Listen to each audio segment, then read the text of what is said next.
voice over the class, ne?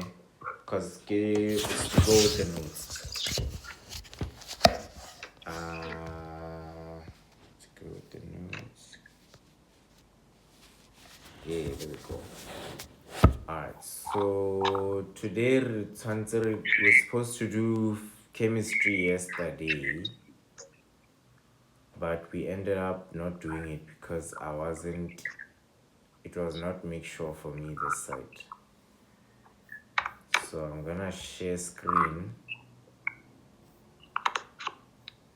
share a window. I'm a window. Yeah, so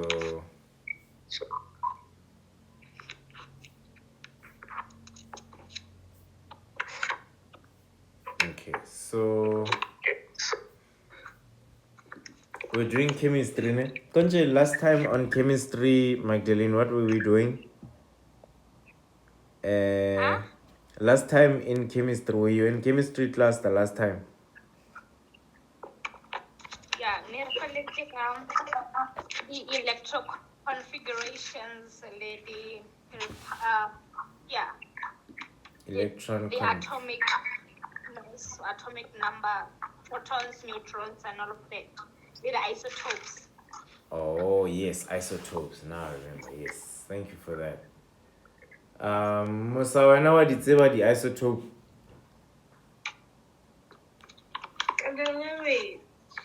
Or the limit. Oh, okay. 63. 63, 75.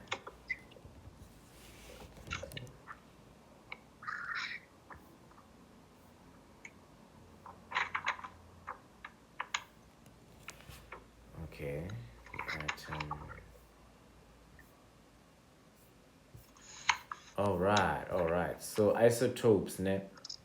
Isotope, it's like it's an element that has the same number of protons but a different number of neutrons. So how get like the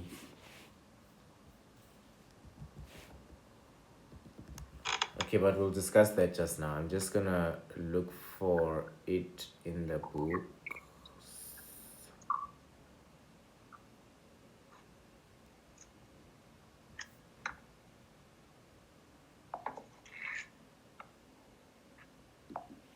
Okay, so no mention of isotope in grade 11. Interesting. Isotope. Wow, so it's only in grade 10. Alright, cool. So definition of isotope, ne? It's a element. Okay, we all know the difference between atom, molecule, element. I'll put proton, electron, neutron, nucleon. These things, do we know them? Eh? Are we all clear about them? What is an atom?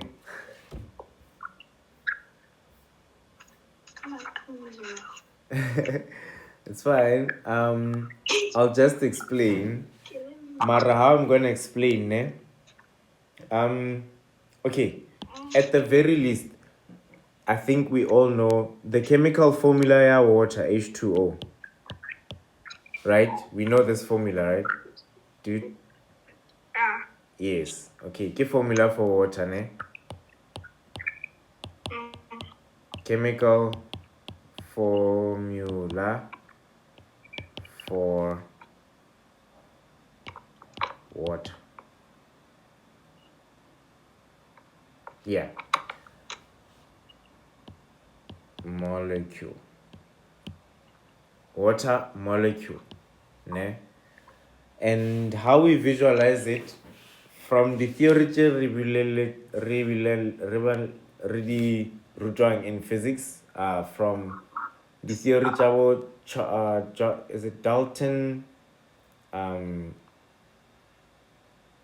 Niels Bohr, and then Johnson, and then Rutherford, ne? So each one of them would like a different explanation or atomogarki. But atoms were initially thought of as small particles that you cannot break down into smaller particles. And those very small particles make up matter. Ne? Those small particles make up matter.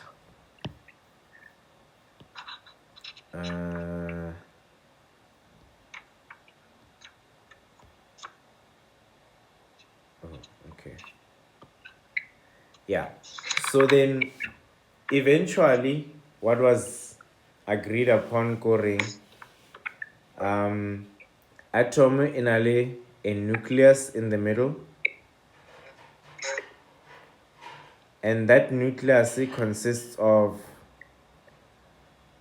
a proton and a neutron, and then away from that nucleus, which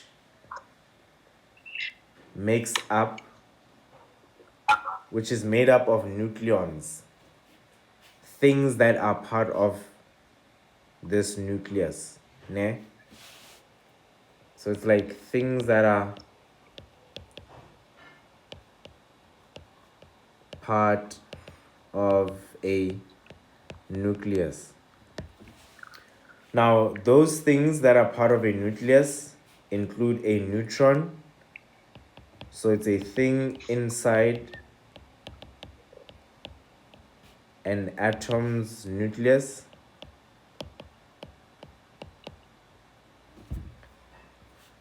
That has no charge. And then an electron is a thing. So this neutron,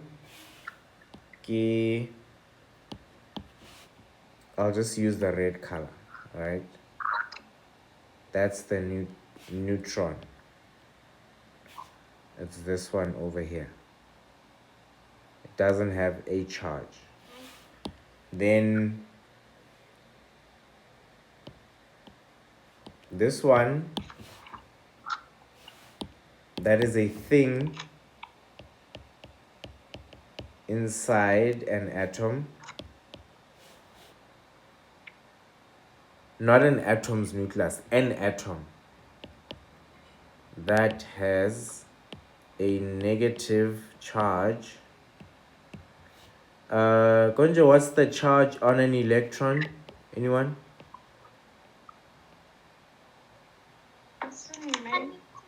The Jamboard or learner's guide.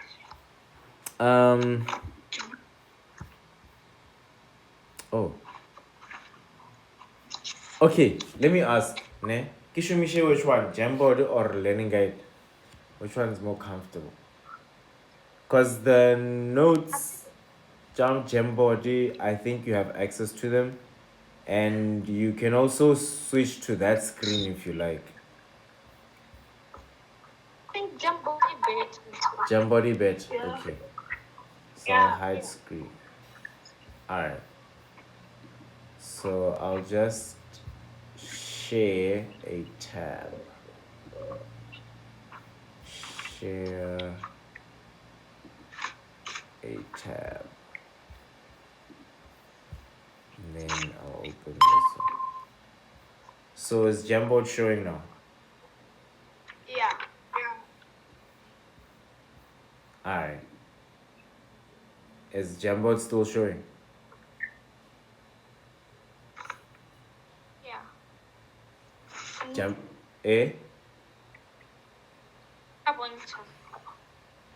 So ki Jamboard bonchane. Yeah. Alright, okay. So, right, okay. So let's look at hydrogen, the atom of hydrogen. let's say we can zoom into hydrogen gas and then look at an atom become so small that we see it. So inside that atom, the atom, ne?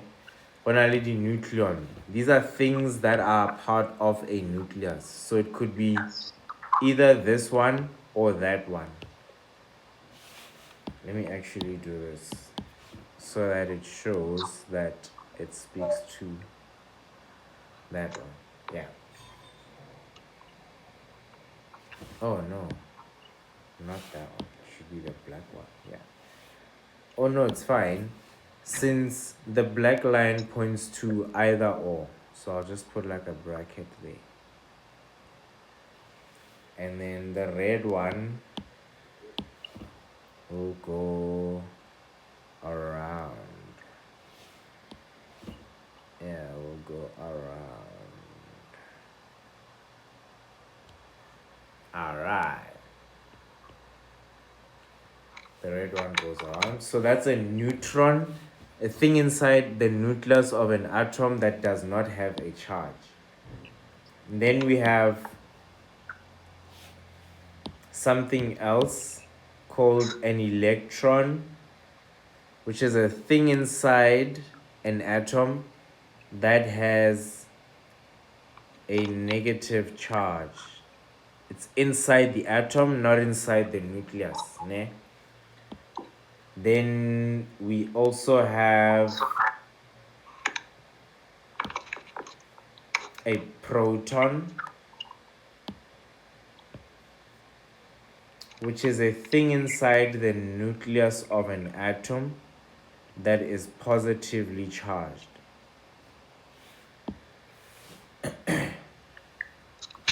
So it's a thing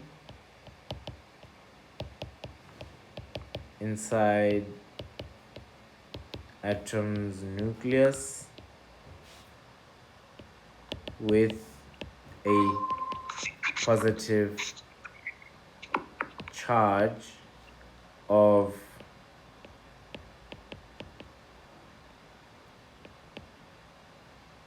is it 1.6 times 10 to the 19? What's the charge on an electron? Yes, negative 19. Again, this negative 1.6 times 10 to the negative 19 coulomb as the charge on an electron. It's the same charge you calculate go electrostatics, and that at every atom inside a battery that produces the voltage in the battery. It's that same charge. So every atom inside the material that makes the battery run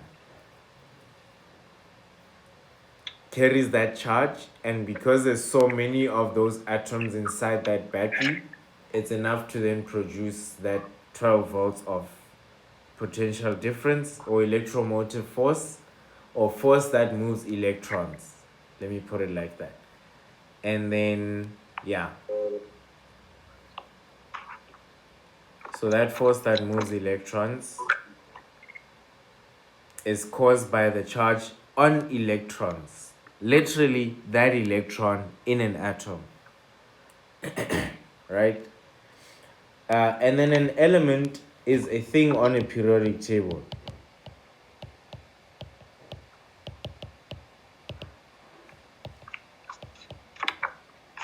And a molecule is the combination of two or more atoms. It could be the same atom or could be different atoms. Combination of two or more atoms. And lastly, atom is... What is atom?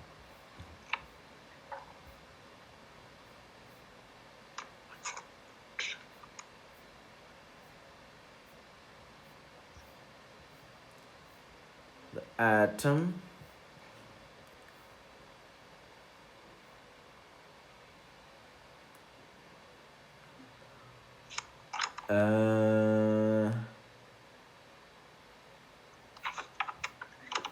yeah, so atom is like the, I guess, the smallest not really the smallest, but like a very small particle that It's made up of matter.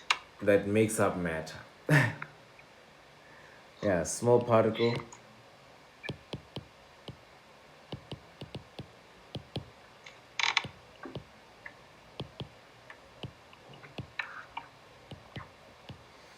All right, so let's look at the chemical formula for water molecule in the next slide. Let's say we've got an oxygen atom there and two small hydrogen atoms there. Ne? So basically, kamara each of these atoms, it's literally this kind of structure, right?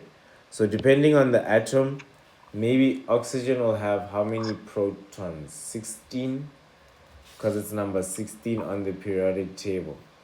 So because it has 16, I'd have to draw 16 of these plus another 16 of the neutrons. And then put like, what, 6 electrons around it. Yeah.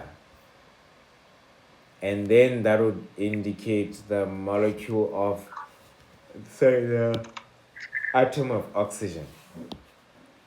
All right, now if that is the case, so let's assume that that is the case for each of these atoms here. So this would be hydrogen atom and this would be oxygen, right? So H is hydrogen and O is oxygen.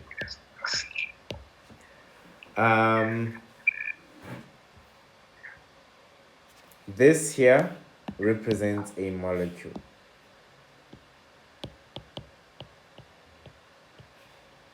Right, and then atom would be that, and then you'd have an electron. So that would be atom. Okay, so now all of these atoms need electron configurations, and electron configurations, we can model them in different ways, including using electron configurations or atomic orbitals that fill up orbitals before from different energy levels. And we also have Aufbau diagrams. And Aufbau diagrams, they help us understand how to fill up electrons in energy levels so that we can illustrate different atoms for different chemical elements. All right.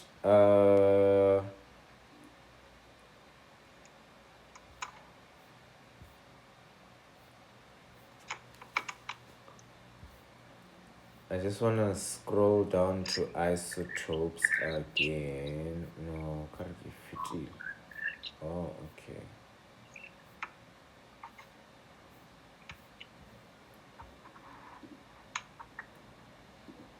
Next.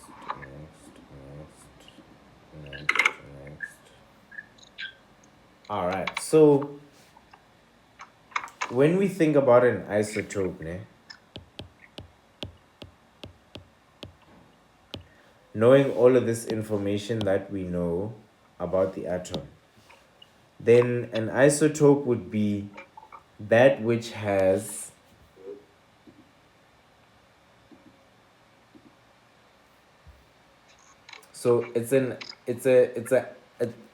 it's like a variation.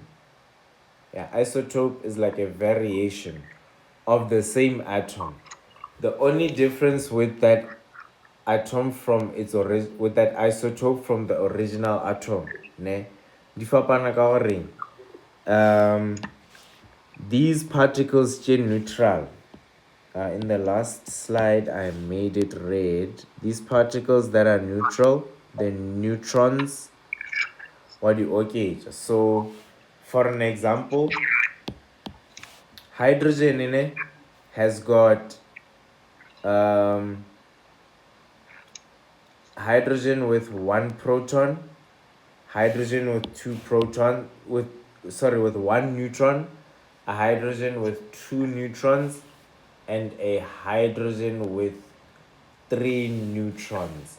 And I think each one of them has a specific name, but the difference between those names is not really that important. The difference is that the thing that's important about the difference these isotopes is that the number of neutrons here. So in other words, there's a hydrogen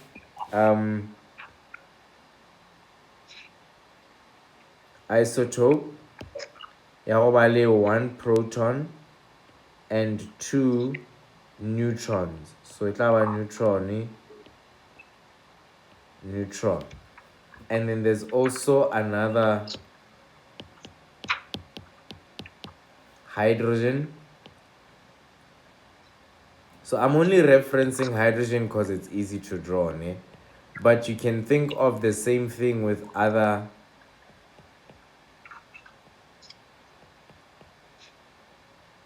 atoms as well. So isotopes of an element have the same number of protons but a different number of neutrons, ne? And the chemical properties of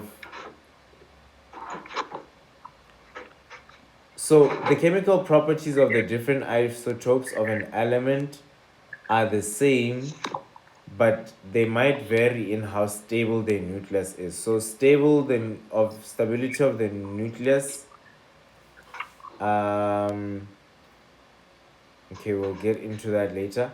But we can also write the elements as EA. Oh, okay. So I'm gonna like the isotope for an example, right? When you are writing hydrogen symbol, you just put H. But when you write the isotope, you, as a chemical symbol, the element symbol, yes, then we write the atomic mass. So we will write the atomic mass of hydrogen is I'm just looking for it more key.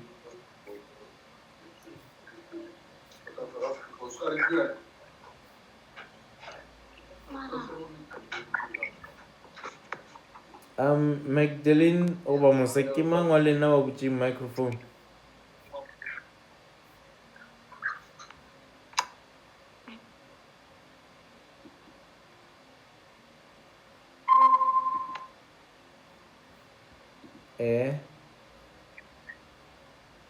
Kgopela le time ntho ba re keng microphone, just if ona le something e dirang ka morao, yeah. Oh yes. So yeah, we write the chemical element first and then the atomic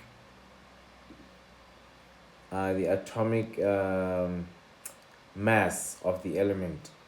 So hydrogen, we know that its atomic mass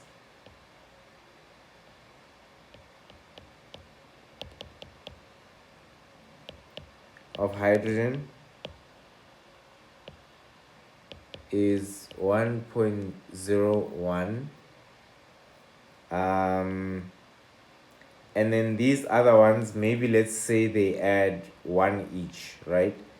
So then isotope yamatomo would be isotope H2, and then the other one would be H3. So that would be the isotopes for hydrogen, where these would indicate, where these numbers would indicate how the atomic mass units of the chemical element on the periodic table, it would be like this. H, atomic mass units. The number is 1. And the element, what's this?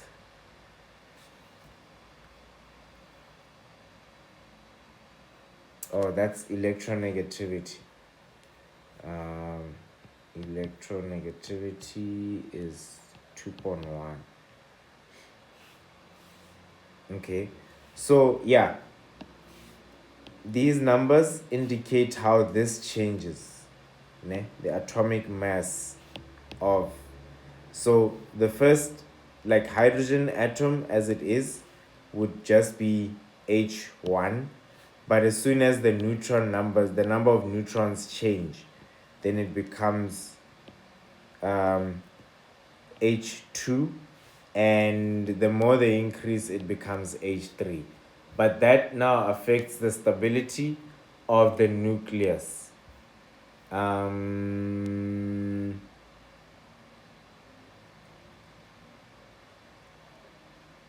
Isotopes can occur at different percentages in nature. So in other words, even though we have isotopes of chlorine gas, the chlorine 35, which is the normal chlorine, accounts for 75% of all chlorine atoms on Earth, but chlorine 37 makes up the remaining 25%.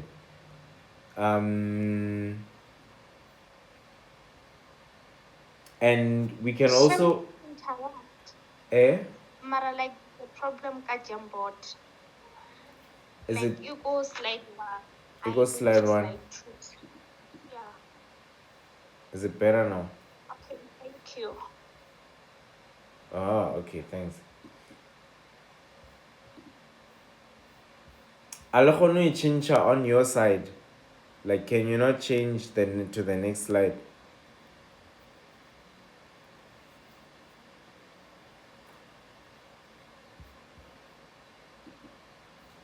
Musal Magdalene. Huh? Alokonu chincha the slides on your side.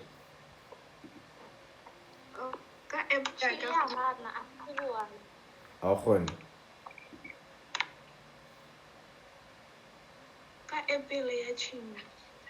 Ka app efe?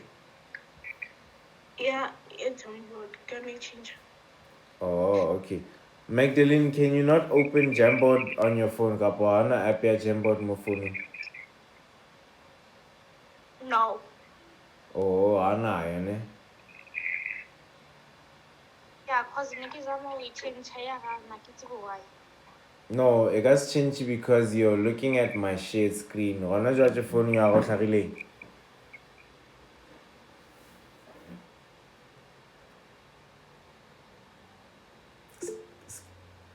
The infinity mirror, something like that. Yes, so that's why sa kgone change, because on your phone I'm showing my screen. On your screen I'm showing my screen. Alright. So that we downloaded the app, yeah, Jamboard. yeah, so when you have Appia Jamboard, then you will. Huh? Yes, I wanna let Appia Jamboard on your phone. As long as I've shared the Jamboard with you, you will have. I download that okay. one. Yeah, that's fine. That's okay. Yeah? Kira, that's okay.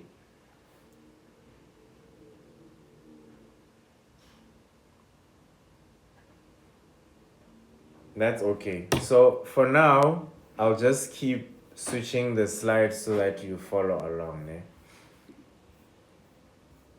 Alright, so let me do a new slide. New slide. So the element chlorine has two isotopes, Cl35 and Cl37. The abundance is 75%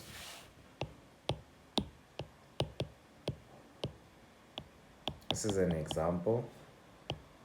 75% of Cl35 and 25% of Cl37, you know. And they say calculate the average relative atomic mass for chlorine.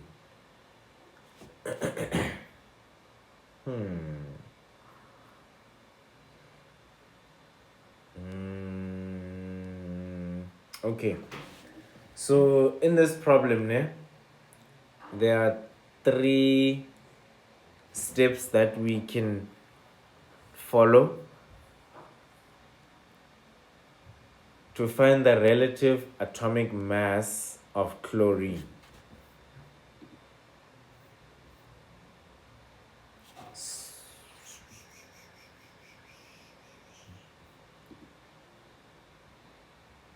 The atomic mass units of chlorine 35 on our periodic table. If we look for chlorine, you'll find the atomic mass elekanale 35.45.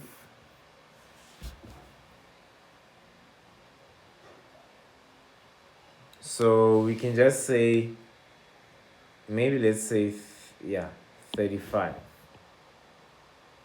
for argument's sake. And then the atomic mass units for chlorine 37 K 37. Ne?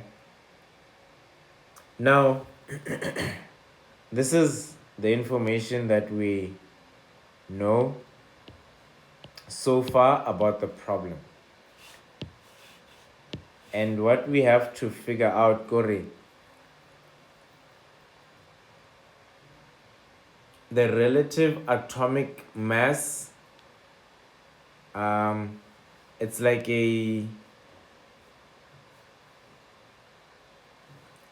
we're working out. Okay, in our if you're mixing let's say Oros or Wild Island or Fusion or whatever, those cordials, let's say you're mixing that. We mix elements to get the correct flavor, right? If they tell you, for example, Oros is 1 part Oros to 3 parts water, then what that means is it's a ratio. So the ratio tells us the relative to the water how much Oros you must have, and relative to the Oros how much water you must have. That's what a ratio tells you. So that's the relative, that's a way to think about those two, how they relate.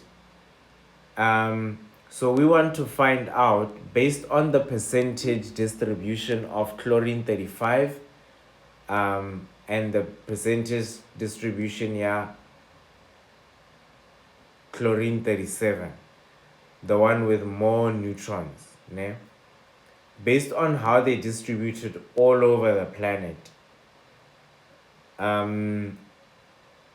If we're gonna take relative to the 25%, what's the atomic mass, and relative to the 25, relative to the chlorine 35, which makes up 75%. Yes, that's what I want to say. Relative to the chlorine 35, which makes up 75%, what's the atomic mass of chlorine 37? And relative to the chlorine 37, which makes up 25% of all the chlorine, what's the atomic mass of the chlorine 35? So that's what we want to determine. So how we're going to determine it is the following. We take the contribution of the chlorine 35, like its atomic mass, how much of it contributes to the relative atomic mass. So if it contributes 75%,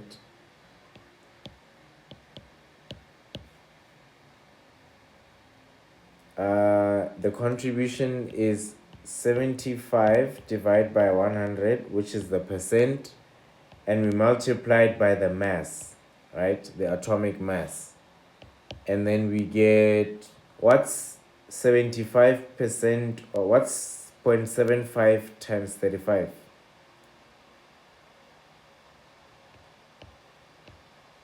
26.25. 26.25 atomic mass units. Then we do the same for the chlorine, 37, which we know is 25%. And then we multiply it by the atomic mass of 37. And what's 25% of 37? 9.25. 9.25 U. Okay. Then the third thing we do is we add the 2. So sum of contributions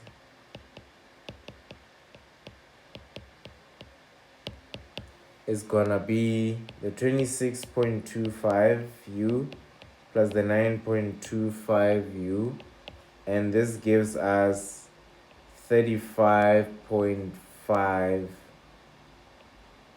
atomic mass units. And this makes sense because this makes a lot of sense, because I'll tell you why. Because on the periodic table, chlorine has an atomic mass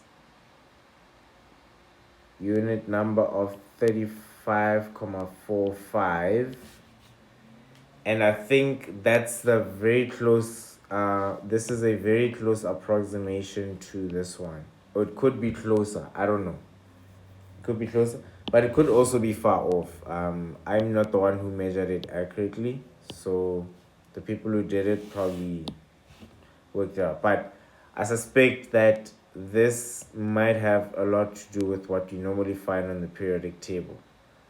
And I think its number is 17. And its electronegativity is 3.0. Alright, so yeah, because chlorine has got chlorine that has a normal 35 number of neutrons that are 35, and then there's one that has 2 more neutrons, which would make it 37. But the ones that are 35, which are normal chlorine all over the planet, those ones, they make up only 3/4 of the chlorine that's on the planet. Yes, the chlorine that's on the planet. Alright, let's quickly do some simple exercises. I want to test our knowledge.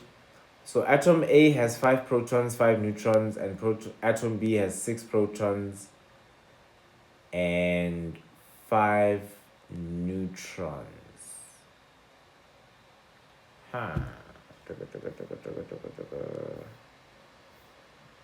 What's an allotrope?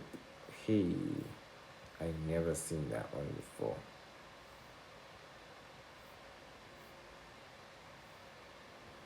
Okay, so or maybe let's skip the exercises.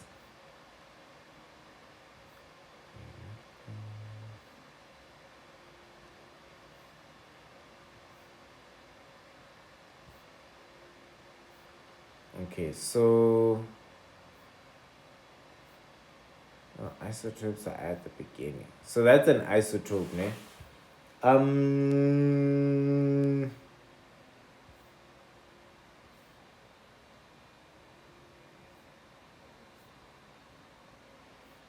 Okay, Musa, did I do with you intro how to write electron?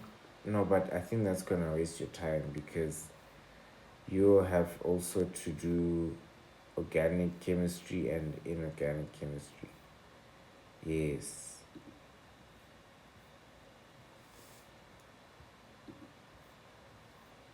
Okay. So, okay, but with regard to atoms, I think we can close that chapter there.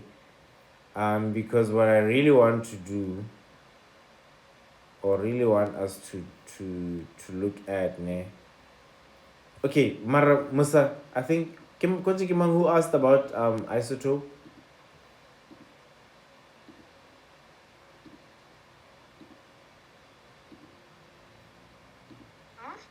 Kimang Wabuchaga the isotope. Oh, Hmm? Mosaki mona are udulibete. Or Halor Lilibet, okay. But Musa, okay, they are popular Gampo. Yeah. Alright. Okay, and then is there I wanna ask about Magdalene when I know busy game in wait, what? Huh? Oh, okay. Bekere, in your class, what were you having difficulty with? Physical science or math? In Physical science. in physics, yeah. Let's say paper 2. That was the time for which ke batile 60%, ne ke shota ka 40%. Oh, okay. But there's just the timber left. Oh, okay. Alrighty. And then for you, Musa, what's this? In your exams now, whenever what is it that you needed help with most? The chemical equilibrium and Ooh, kind of chemical equilibrium. ways. Okay, so Magdalene,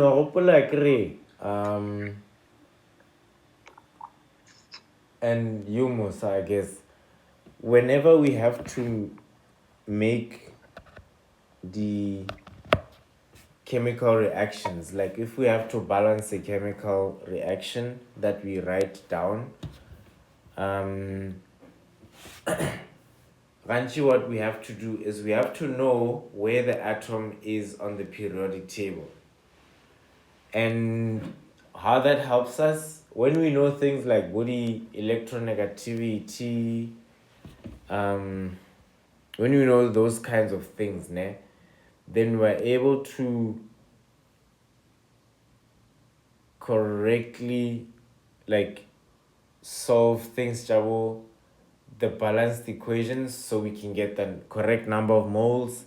And once we get the correct number of moles, we can then understand things, Jabo, the concentrations, when the equation reaches equilibrium, or rather the reaction reaches equilibrium, and what are some of the things that make that equilibrium moves. Like, is it a change in concentration, change in volume, change in what's the other one? It's C N over V. Yeah, change in concentration, change in number of moles, or change in volume. So, long and short of it, you start off first by understanding the atoms in the reaction, how they form molecules, how those molecules are likely to react based on what we know about them, and then from how those react, we can then work out if we change the state of the chemical reaction by either changing the concentration number of moles or volume. So again, everything in chemistry starts with the atom, right? So where is it on the periodic table?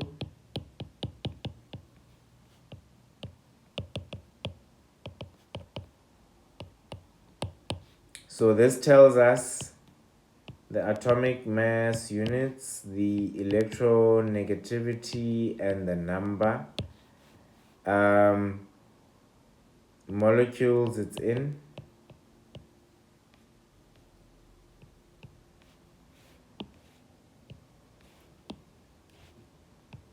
Which molecules are in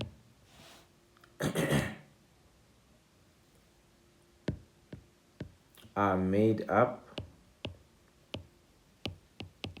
of which atoms? How are they bonded?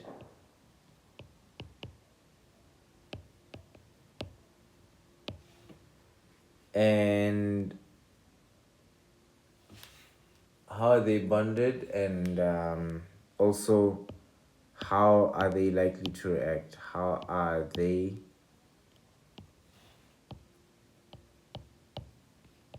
gonna react? And then once we know these molecules, we can then balance an equation. So from the reaction, we balance an equation.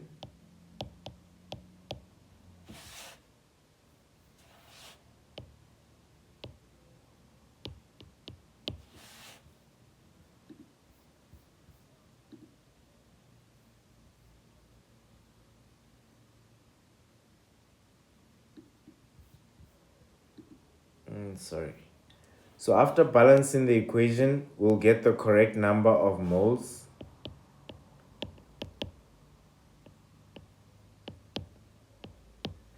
And I guess also concentration and volumes of, I guess, where the reaction happens.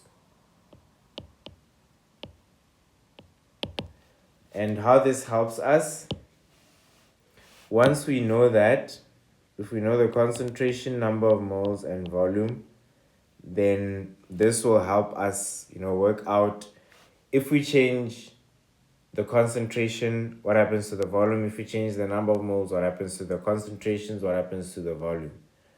That one. So, and which direction does the king?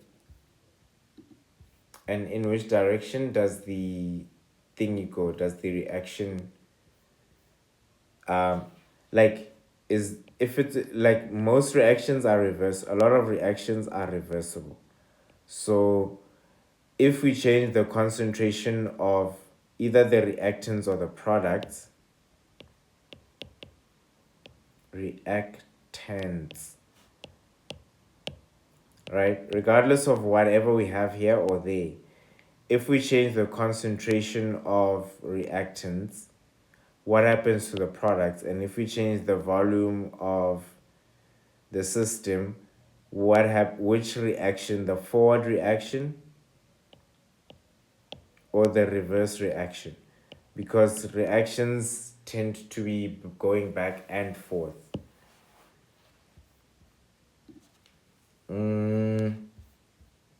So now, Musa, back to answering your question, I think we would have to look at some grade 12 work. So, Barkiman, Magdalene, it's gonna get a bit unfamiliar, ne? So you've been warned. But before I carry on with that, ne, my Google Meet is not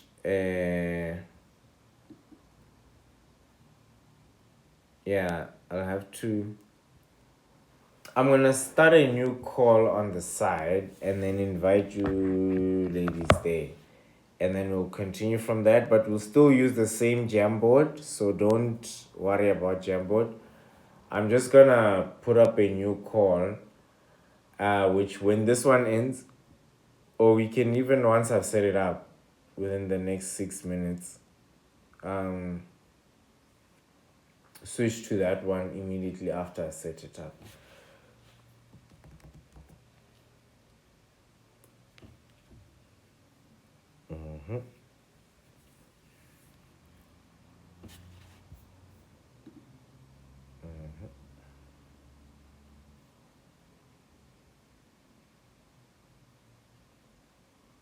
So can I ask?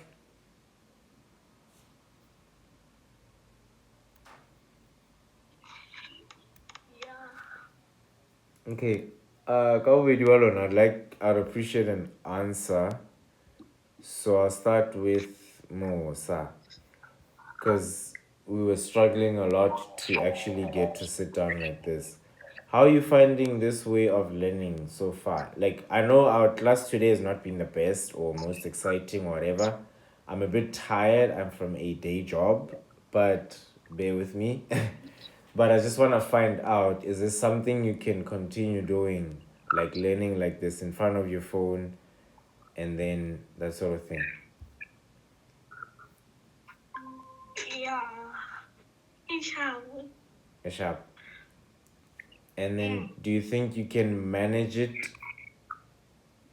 going forward? Yeah. Yes. You can manage it. Okay, that's great.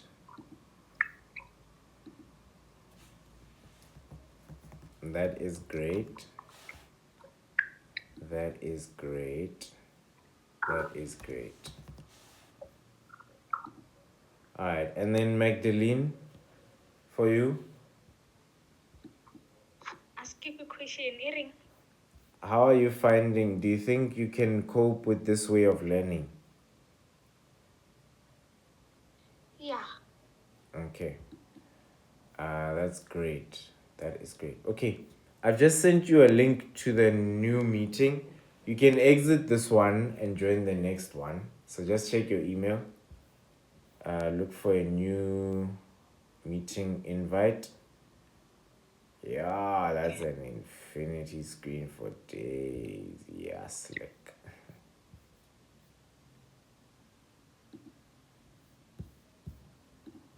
Stop present.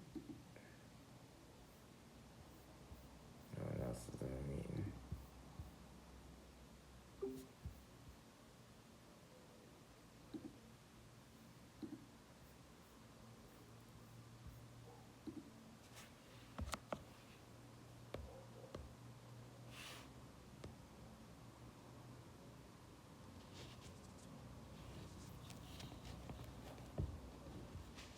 Ah.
Yo, Alexa,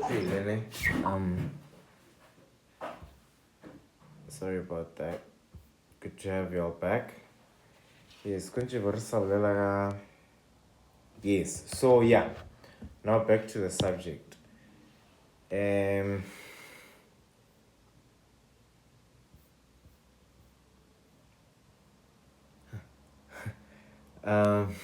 what's this that I want to say? Oh yeah, open this. Kunji share screen. Yes, share. I just share Jamboard.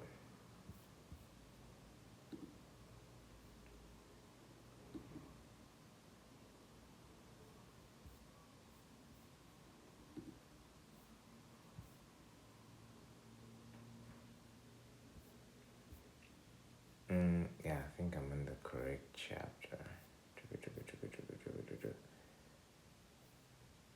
Musarle chemical equilibrium or chemical change.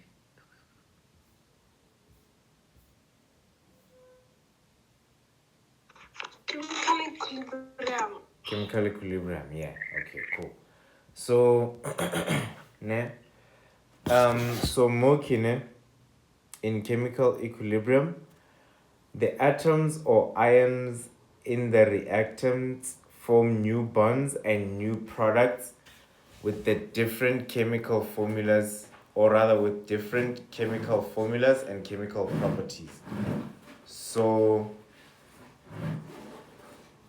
and chemical equilibrium is important for all sorts of reasons. One of them is that it's useful in the large scale production of many substances that we use daily, including Mosa in your field, agriculture. A lot of the things in chemical equilibrium have to do with how some of the things are produced. They will fertilizer from the whatever ammonia, processing ammonia, stuff like that. All right, so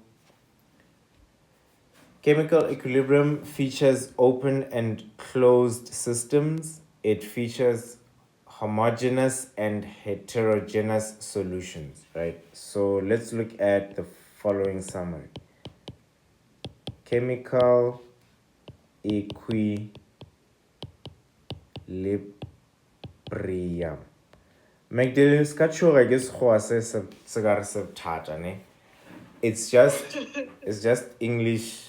You'll come across it at a later stage. But what it basically includes, there are open and closed systems, and they can be, you can have an open system where the chemical reaction happens.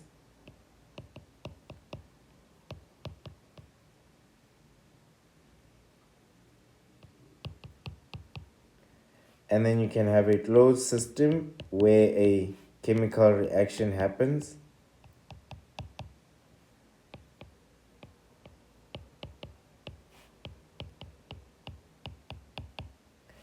And in an open system, you could have homogeneous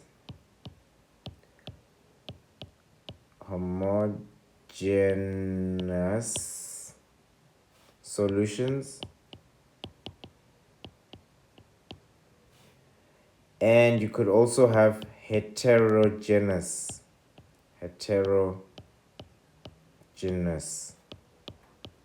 solutions. And the same goes for closed systems. You can have homogeneous.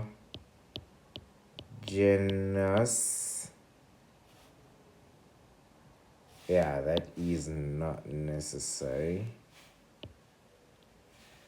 Homogeneous solutions, and also heterogeneous solutions. Okay. Prefixes and suffixes. So words tend to have prefixes and suffixes. For example, when we see the word equilibrium, ebe we look at the word equi.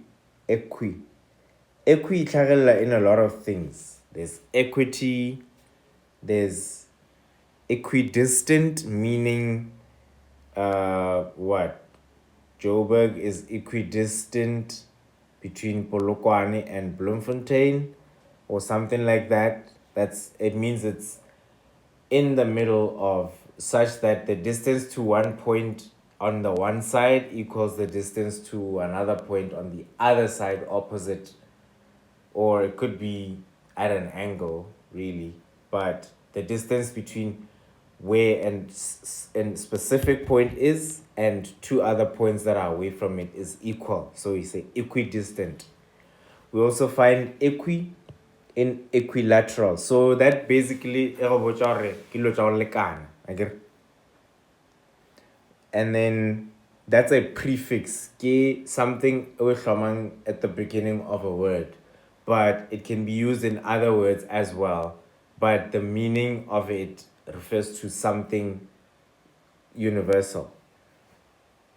So likewise we have equi, there is homo, which is the same, and there's hetero, which is different.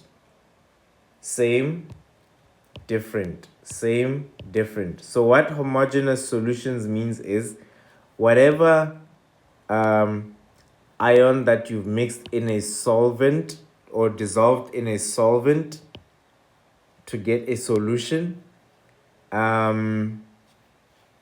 then the stuff in it is the same. So, and then heterogeneous means some parts in the reaction are different from other parts in the reaction. And then the second thing that we should keep in mind that is important, it's open and closed systems. Okay, open and closed systems.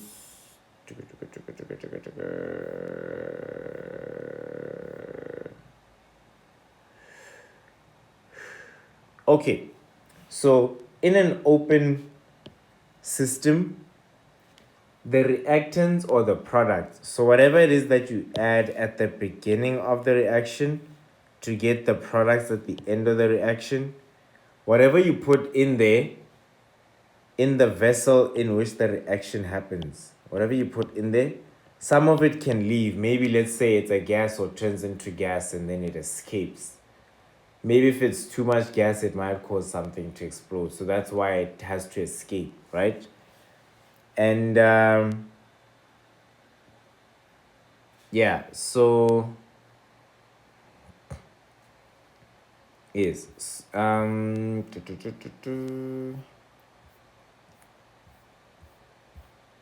Where was I going with this? Oh yeah. So an open system is one way reactants or products can leave a vessel. So chemical equilibrium happens within a vessel, right?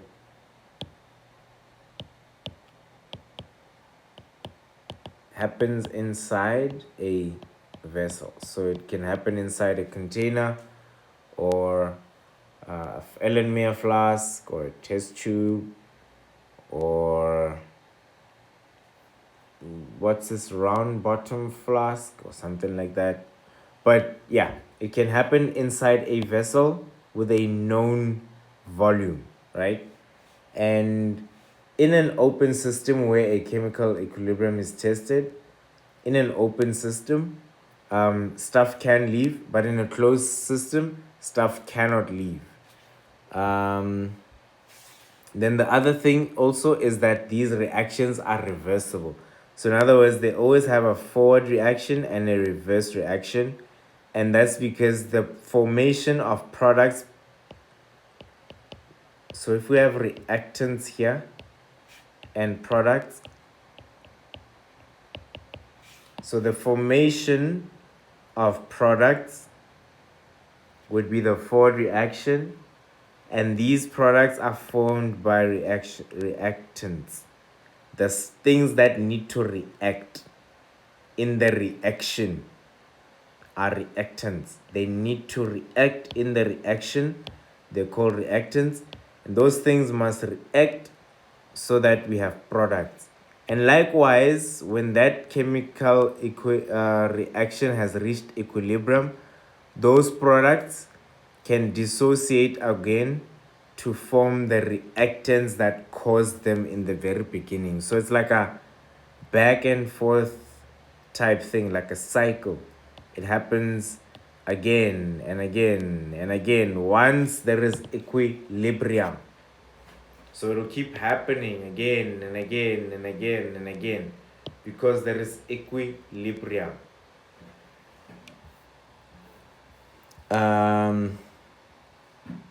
So, okay, again, let me just remove these arrows because I don't know why I put them there. I thought maybe I'll say in open systems you find homogeneous, etc. But anyway, okay, so homogeneous solutions or homogeneous reactions are reactions where all the reactants and products are in the same phase, right? So same phase means in the Erlenmeyer flask or in the test tube or in the whatever, these things that are reacting are in the same phase. So in other words, they're either solids or they're either liquids or they're either gases. Or the same reaction can have different species. So in other words, you will have something that's a solid, something that's aqueous, something that's a gas, or something that's a liquid. And liquid and aqueous mean two different things. Liquid means like a liquid as we know it. Aqueous means a solution, right? So you'll have solid, you'll have liquid, and you'll have gas, and then you'll have aqueous, which is in solution. In solution, so something that has been dissolved in something. So most chemical reactions are non-reversible. So this means that the products cannot change back into reactants. For an example, if you burn coal, you get ash. Can you turn ash back into coal? No. Fisher, yeah, I guess like baking. So if like baker the kuku for Christmas, baker the kuku for Christmas, then you're gonna mix the flour and the sugar and the egg and the baking powder and or baking soda, vanilla essence or whatever, and then you're gonna mix them into dough. That dough cannot turn back into flour or egg or anything, and then you're gonna put them again into the oven.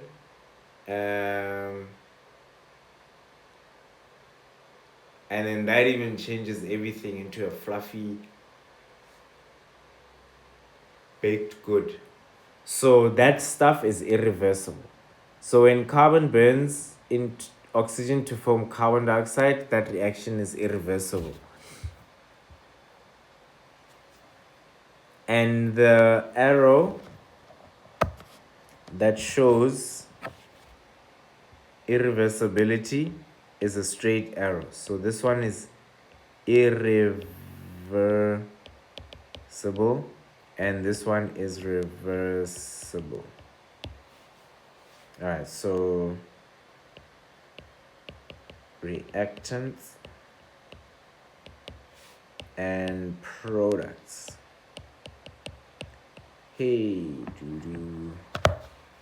Doo-doo. All right, so okay, so that's what's up. That's what's up. Some reactions are reversible and the products react with each other to form the original reactions, like under suitable conditions. So for example, if you change the pressure, change the concentration of the reactant or the temperature, etc., right? And we see that, like I say, with the double arrows. There's a forward reaction and a reverse reaction. Alright, so this reaction, we can show them like this, ne? So an example of an irreversible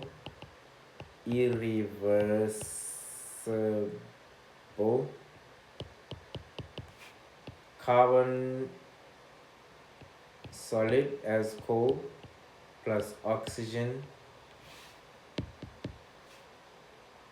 2 as gas give us carbon dioxide, also gas, and this becomes a greenhouse gas. So yeah, becomes a greenhouse gas.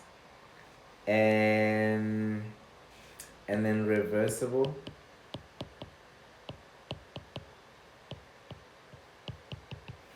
would be, for example, nitrogen gas plus hydrogen gas gives us, I forgot what this is called, but it's like something close to ammonia. Ammonia is NH4. So it has something with an ammonia in it, this thing. Alright. So the forward reaction, the nitrogen and the hydrogen gas give us the NH3 gas. It's supposed to be 2 there. Yeah, that's balanced. Yes, so it's supposed to be 2 because it's 2 times 3 hydrogen, which gives you 6 hydrogen on either side, and it's 2 times nitrogen, which gives you N2 on either side, making it balanced. Oof. Sorry about that. Next slide, please.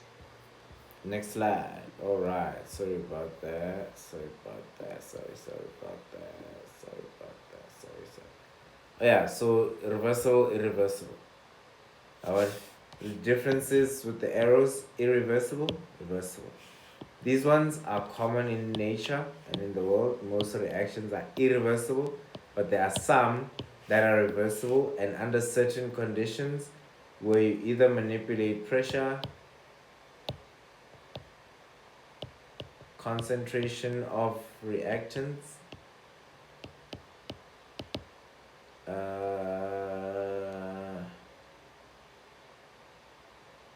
yeah, and you can use that to either favor the reverse or the forward reaction. All right. Oh, and temperature.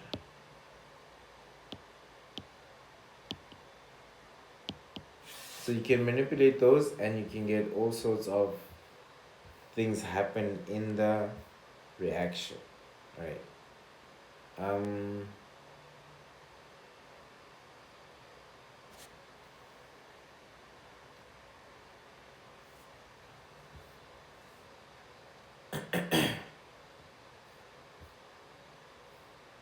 Right, and then there are these formulae. Concentration equals number of moles over volume, and the number of moles equals the mass of whatever it is that's being used in grams over the molar mass, which is grams per mole. And this means that if you substitute m divided by m into this, then you get m over big M, big V when you substitute, because these two, so let's just put that in a blue, in a blue, in a blue. You see? So that's how these are calculated.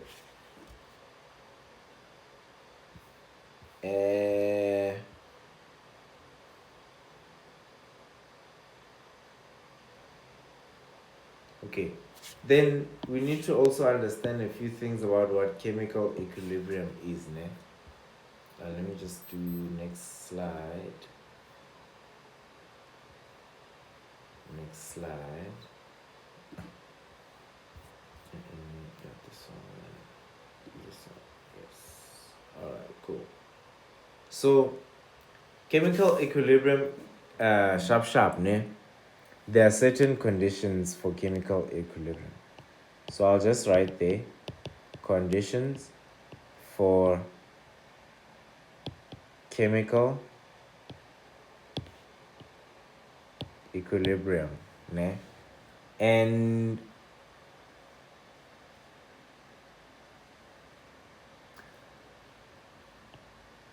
okay, conditions for chemical equilibrium. All right. So when a system reaches dynamic equilibrium, both the forward and the reverse reactions continue and do not stop. So at the point of dynamic equilibrium,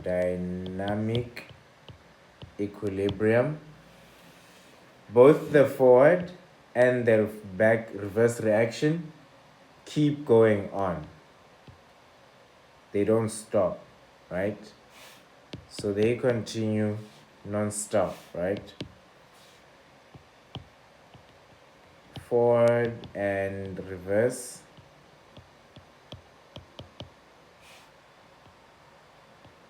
do not stop.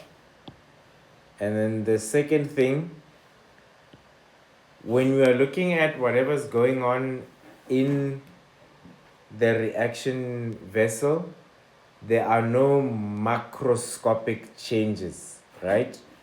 So no macroscopic changes. Macro is the prefix meaning observable with the eye, like large scale, on a large scale, on a visible scale.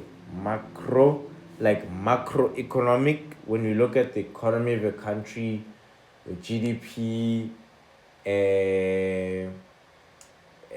your, I guess, what's this thing they like to talk about? Where they downgrade. Anyway, those things, yeah. The interest rates, etc.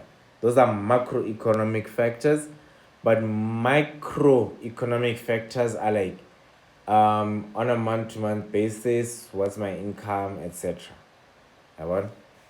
So no macroscopic, so no visible, so we can see what goes on economically with a country, macroeconomically, but we don't really see what happens with every individual. So we can't see what's in everyone's pocket. So because that's microscopic, so it's at a very minute level, at an individual level. But country-wise, it's macro or region, like if you look at SADC. So similarly with reactions, in a vessel like this, and you're having a reaction, and maybe let's say it's a closed system. Boop, it's plugged. Closed system. Okay. So it means whatever it is that's inside there, that's mixing. Whatever it is that's inside there, that's mixing. When we're looking at the test tube, we can't see anything. No changes. But if we zoom in, we'll find that the atoms there, they are reacting.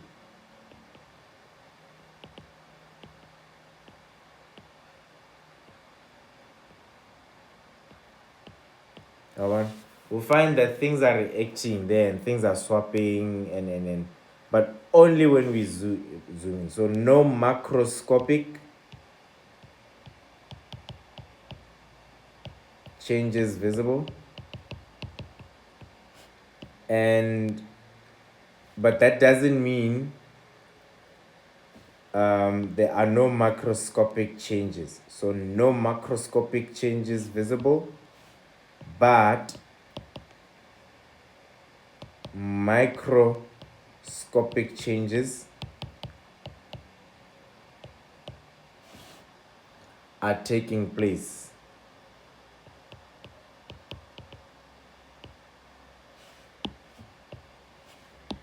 Then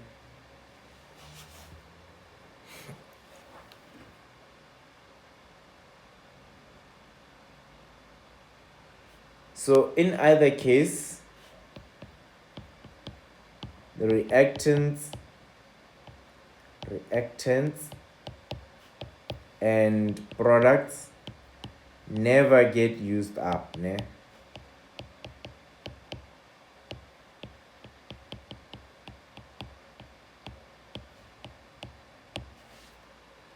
So it's like in an equilibrium system. So it's like an incomplete reaction in the sense that there are still species of the original or starting species, right?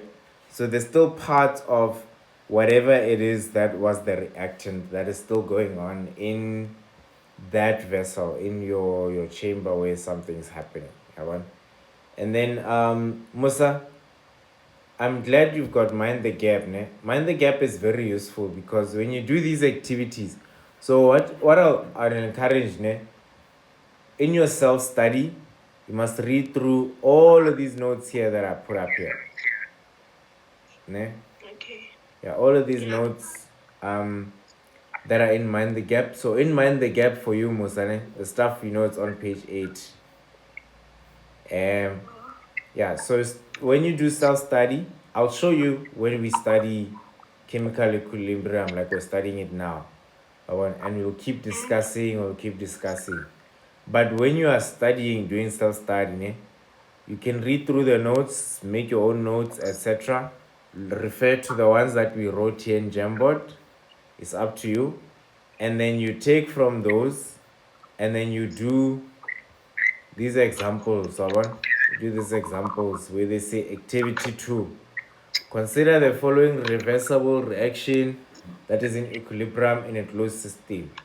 So Magdalene, I haven't shared the screen, but you would see, like, you'll see when you download the learning guides for grade 12, what kind of content they have and how they ask the questions. But in grade 12, it kind of gets a bit more, they really test your thinking skills. They want to see if you'll be able to apply the same process in different contexts to come to similar conclusions or the correct conclusion. That one. Ladies, I'm really tired. Yo, I'm really tired. Kgopela re tsweleng pele go sasa, ne? Okay. Assembly claim. As is common. Yeah, because I also have a very early morning tomorrow for a personal matter.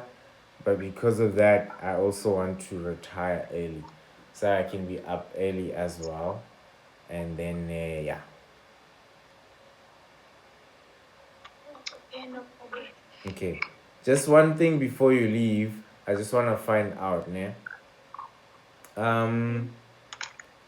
When we are doing these exercises,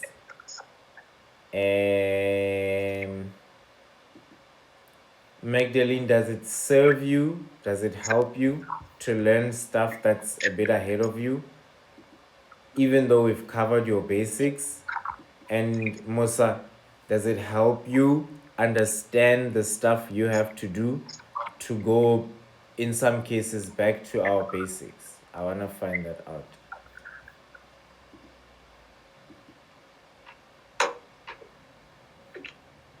So we'll start with Musa. Musa, I ke ruta like dilo tša, a ke re ko ruta dilo tša grade 12, ne? But ke bušetša dilo tše ding tša grade 10, 11, jwalo jwalo. Does that work for you? Yeah. Okay. I'm glad it does. And then Magdalene, wena ge ke o ruta, a ke re ko ruta dilo tša grade 11. Sometimes I do go back to grade 10, but when I share a little bit of what goes on in grade 12, does it work for you? Yeah, it does. Because if idea I want like so it's good. Okay, it's fine. I'm gonna keep asking these feedback questions because I just want to keep tracking or now what's the feeling like about how the content is delivered, right? Yeah. Okay. Alrighty. Ke a le leboga kere. I'll see you tomorrow at 6 o'clock. Okay. Sure. Thanks. Enjoy your evening. Bye. Thanks, you too.